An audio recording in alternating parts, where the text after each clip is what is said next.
Salut tout le monde, j'espère que vous allez bien. Avant-match canadien Sabres de Buffalo. Je suis un petit peu late justement, vous avez vu en plus je suis dans le décor de mon automobile, donc j'ai pas eu 100% le temps de pouvoir faire cette vidéo-là chez moi comme à l'habitude. Ça faisait une petite semaine quand même que j'avais pas filmé dans mon char. En tout cas, whatever. Canadien qui visite les Sabres de Buffalo. Je pense qu'on est sur un voyage de 4 à 5 matchs. Peut-être pas 5 matchs, mais 4 matchs certainement. Ce sera pas long, là, il y a un 4 roues qui passe à côté. Ouais, donc un voyage de 4 matchs. On commence à Buffalo ce soir. Et beaucoup de changements dans la formation du Canadien. Pas nécessairement des changements au niveau des effectifs qui rentrent ou qui sortent, mais des changements au niveau des trios.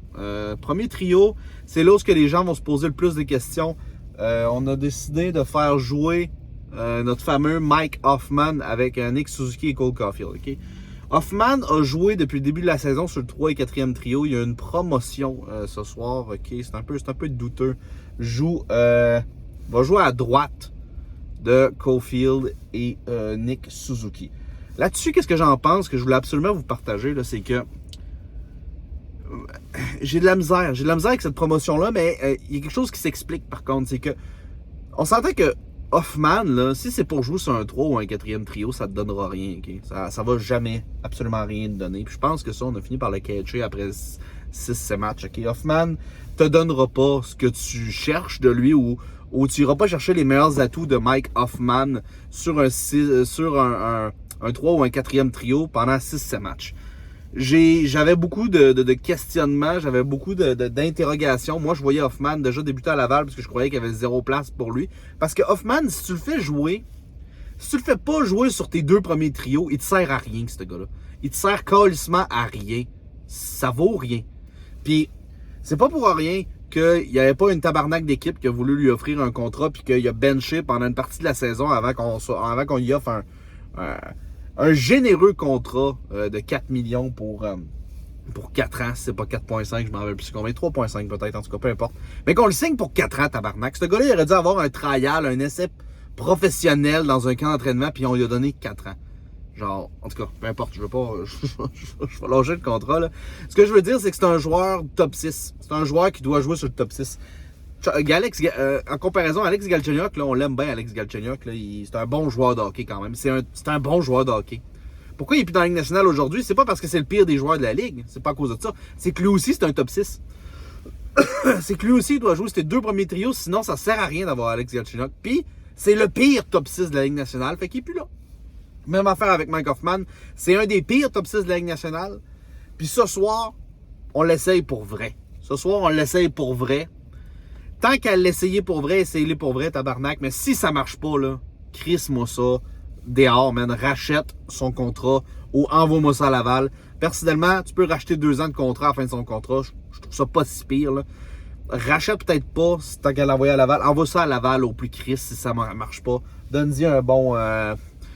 Donne-y 3-4 matchs. 3 matchs au moins pour voir s'il y a quelque chose qui se passe. Ce voyage-là, ce séjour-là, là, prends le temps d'analyser ce qu'il va faire.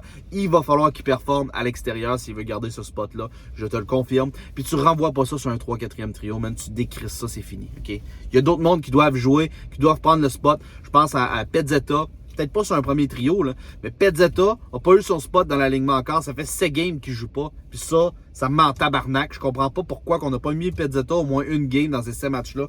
Lui, il doit manger les bandes. Il doit être en tabarnak de voir que Mike Hoffman se fait promouvoir d'un 4e trio à un premier quand lui n'a pas joué une crise de game encore. C'est ordinaire en esti. C'est la première fois que je suis choqué de même. J'essaie de descendre un petit peu d'un ton. Sur une bonne nouvelle, par contre, Slavkovski a recommencé à s'entraîner avec ses coéquipiers. Okay? Fait que je sais pas si on devrait le voir durant ce voyage-là. Je sais que Joel Edmondson également fait partie du voyage. Ça pourrait être cool de voir ces 2 joueurs-là jouer. Sinon, ce que je voulais dire également, il y a eu d'autres modifications dans l'alignement. Le 2e trio devient celui-là. Si je ne me trompe pas, parce que j'ai pas les trios devant moi, là, je freestyle un peu. Si je me trompe pas, Kirby Dach devrait jouer à gauche. Jonathan Drouin devrait jouer à droite sur le 2e trio. Puis c'est qui le 2e centre? C'est... Monahan, je pense. Ouais, c'est ça. Monahan, Kirby Dach et Jonathan Drouin devraient jouer sur le 2e. 3e trio, Dvorak devrait jouer avec Anderson et Gallagher. Et ton 4e trio, Evans, Pitlick et Dadonov. Dadonov qui revisite encore une fois le 4e trio Ça va être pénible pour lui. Je pense qu'il commençait à gagner un certain rythme. C'est sûr que c'est difficile à produire, mais il dérange pas tant. T'sais, je trouve pas je trouve pas que c'est autant nuisif qu'avoir un Hoffman dans l'alignement, un Dadonov. Vous pourriez me corriger. Je sais qu'il est pas fameux, là, mais je pense que c'est pire Hoffman.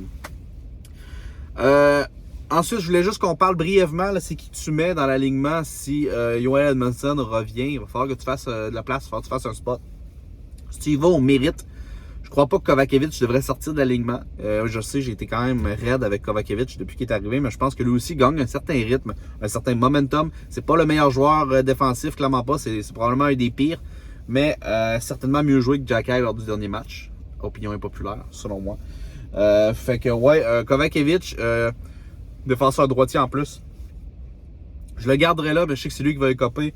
C'est Wideman que j'enlèverais. Wideman qui enlève du temps d'avantage numérique, qui fait des bourdes incroyables. Wideman devrait se faire rayer de l'alignement. Puis devrait... même à la limite, j'aurais mis un Schooneman à la place de Wideman. Parce que le problème, c'est que t'as plus de carrière. Plus de carrière en supériorité numérique. Mais qu'on a rien qu'à en développer un, tabarnak des carrières. Puis qu'on a rien qu'à colisser Burroughs dehors et tout, tabarnak. Parce que Burroughs, là, à ce que je cherche, là, on est 0 en 20 ciboires à peu près depuis le début de l'année. On a 0 nada. On en a une, mais ça compte pas. Tant qu'à moi, ça compte pas parce qu'on a fait le but. C'était Kirby Dach en avantage numérique à 4 contre 3 en prolongation. Ça compte pas, ça. Ça compte pas. Fait que, ouais. Dites-moi ce que vous en pensez. C'était rough à soir, hein? C'était rough. OK. C'était rough. Mais je pense que le Canadien va perdre ce soir 4-1 contre Buffalo. Et puis, c'est ça. J'espère qu'on va avoir au moins un show. Très intriguant les matchs à l'extérieur. Le Canadien n'est pas la même équipe, donc j'ai hâte de voir. Cole Caulfield doit me surprendre. Cole Caulfield doit jouer un bon match, doit tirer un match un peu meilleur que ce qu'il a l'habitude de faire également. Dites-moi dans l'espace commentaire ce que vous en pensez, ce que vous pensez que le Canadien de Montréal va gagner, mais surtout dites-moi, est-ce que vous êtes d'accord à mettre Mike Hoffman sur un premier trio, puis vous lui donnez combien de temps avant qu'il se mette à faire un petit quelque chose, sinon... est-ce que vous croyez qu'il va redescendre sur le 4e trio ou vous envoyez ça à Laval? Je veux tout savoir ça dans l'espace commentaire. Laisse-moi un gros pouce bleu si tu as aimé la vidéo. OK, on est encore sur une série de comme 50 vidéos de suite. À tous les jours, je poste. On est une chaîne francophone qui fait du contenu en français sur les Canadiens de Montréal et l'actualité de la LNH en général. Ça me fait toujours plaisir d'être avec vous, guys. Peace out.